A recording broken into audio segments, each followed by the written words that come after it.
Hello and welcome to our video presentation explaining the skills approach to leadership. My name's Paul Holland and I'm based in Schaffhausen in Switzerland, and my fellow student Xavier Ennis is based in Broome, Western Australia. So the skills leadership theory is very different to other theories that focus more on the personality side of the individual or the leader, which are generally unable to be altered or touched. They're very fixed. And this focuses more on the technical ability of the leader, which in turn you can train, you can hone, and you can improve those skills to better the leader. Katz's research found that within that skills model, there are 3 different skills that arise that make up that model, and each of them are different throughout each level of leadership. So first of all, there's the technical ability, which is the leader's ability to understand the business, the runnings, the technical sides of the product. Then you move into the human side, which is the leader's ability to work with not only his peers, but people below him, people above him, and really coordinate that human effort. And then lastly is the conceptual skill, which is the ability to look more long-term at concepts and ideas and really understand and drive a long-term vision and sell that to all of the employees. And it's a very clear and structured goal of a senior leader that can see that long-term vision and understand what's needed to get there. Okay, so to help enlist and show the different skills, we've got the help of 3 managers. So over here we have our supervisor, we have our middle manager, and we have our senior manager. And you can see that each of the 3 different skills attribute differently to each of the management levels.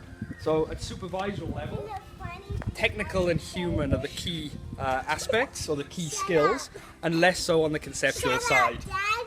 And then as you move into middle management, all of the 3 skills are important in that level. And as you then move into the senior manager level, technical becomes less important, but the human and the conceptual skills become more so as you get into senior management. Following on from Katz's 3-skilled approach to leadership comes the findings of Mumford, Zaccardo, Harding, Jacobs and Fleischman. With funding from the US Department of Defense, research was conducted to explain the underlying elements of effective performance. The group created the capability model consisting of competencies, individual attributes, leadership outcomes, career experiences, and environmental influences. This model does not focus on what leaders do, but frames leadership on the capabilities, i.e. the knowledge and skills that make effective leadership possible. By focusing on certain elements within these capabilities, such as problem-solving skills and social judgment skills from competencies, and performance as an element of leadership outcomes, we're able to see the model come to life. The skills model examines the relationship between a leader's knowledge and skills and their performance. An example of the skills approach to leadership can be seen here with these ants, as taken from components of the skills model. Within this model, it is important to remember that anyone can become an effective leader using the skills approach, and the skills approach focuses on the skills and abilities of the leader rather than the personality of the leader. It is also fitting to analyse an army of ants, as Mumford & Co designed the skills model based on the US Army. Lately, Boris Ant has been a little off at work. His mood has been low and his attention to detail has plummeted. Once an aspiring and dedicated up-and-comer, Boris's attitude of late meanders on indifference. His distraction is clearly evident within this footage. I'll quickly freeze the footage here to tell you something. Boris is a gatherer. His job within the mighty ant army is to search for and retrieve food. The fact that something is wrong becomes painstakingly clear when Boris seems to have hit the jackpot with this motherlode find, a giant marshmallow full of sugary goodness that could feed the entire colony. And then he walks away.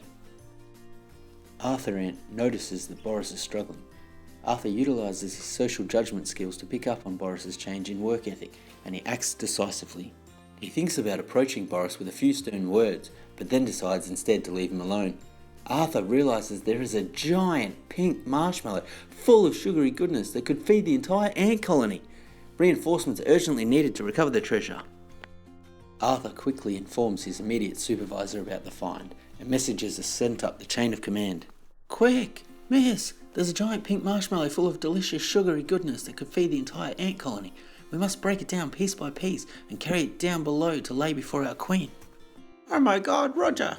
I'm so glad I found you. Quickly, we must hurry. There's a humongous giant pink marshmallow full of delicious sugary goodness that could feed the entire ant colony. We'd still have some for our neighbours.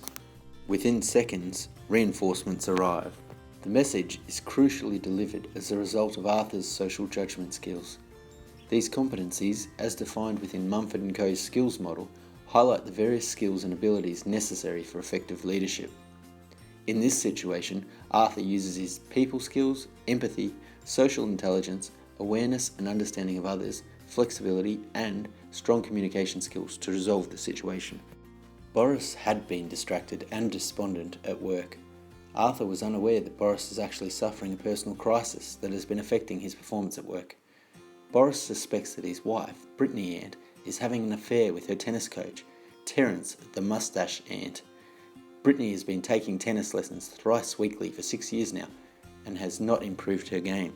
Also, their newborn baby ant has a slight pencil mustache. Yep, that's definitely a mustache on that baby.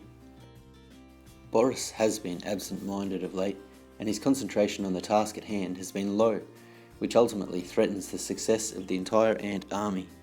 Arthur's ability to notice something was awry, particularly his social intelligence, awareness and understanding of others, coupled with his demonstrated leadership to act decisively and communicate that to his team, ensured that performance was maintained and the giant marshmallow full of sugary goodness fed the entire ant colony. To provide an example of how problem solving leads to effective leadership outcomes, we've enlisted the help of man's best friend. And in this scenario, man's best friend is a senior leader of a business.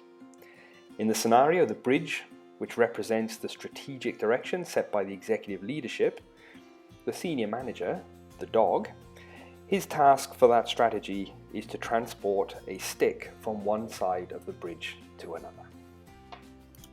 So everything seems to be running smoothly until, oops, doesn't seem to fit.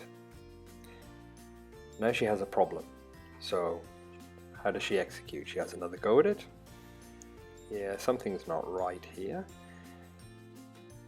So she takes a step back, looks at it from other angles, tries to go around the strategy, and then has another go. Yep, something's still not right. Try tilting my head to the left and right. Up high, no, still not going. Let's take another step back and have a look at this problem from a wider angle and see if I can't resolve it. Just take a good look. And there's the solution. Tilt my head to the side. Watching our short skills approach to leadership video. On behalf of Paul Holland, who's in Switzerland, and myself, Xavier Ennis, here in Broome, Western Australia, thanks for watching.